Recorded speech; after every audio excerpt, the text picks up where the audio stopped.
কলকাতার দুর্গাপুজোর নতুন নতুন দিক থাকে। লেকটাউনে শ্রীপল্লী কল্যাণ সমিতি তার ৫৪তম বছর উদযাপন করছে নাবিকাকরণ থিমের মাধ্যমে।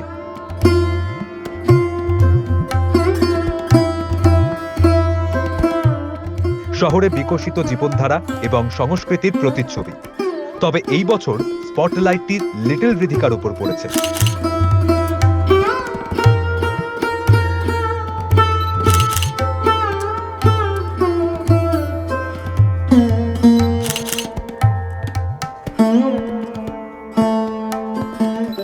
একটি ১৭ মাস বয়সী মেয়ে মেরুদণ্ডের পেশিবহুল অ্যাট্রফি টাইপ 1, একটি বিরল রোগ এবং জেনেটিক ডিসঅর্ডারের সঙ্গে লড়াই করছে।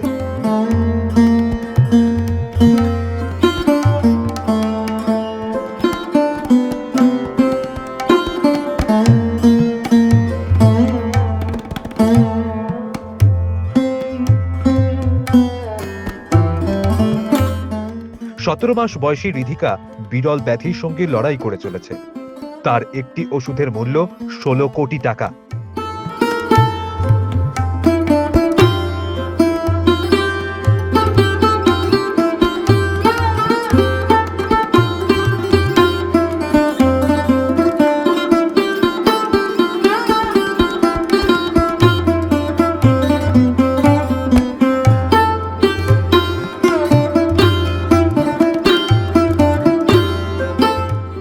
রাজ্য জুড়ে সকলে জীবন রক্ষাকারী ইনজেকশনের জন্য প্রায় ১৬ কোটি টাকা জোগাড় করতে একত্রিত হয়ে চেষ্টা করছেন, যাতে রিধিকাকে একটি সুন্দর সুস্থ জীবন দেওয়া যায়।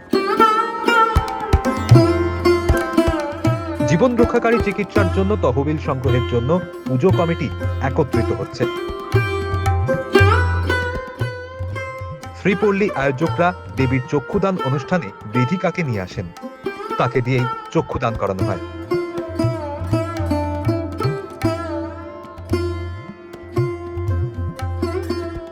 দর্শকদের সামনে সাহায্যের আবেদন করা হয়েছে।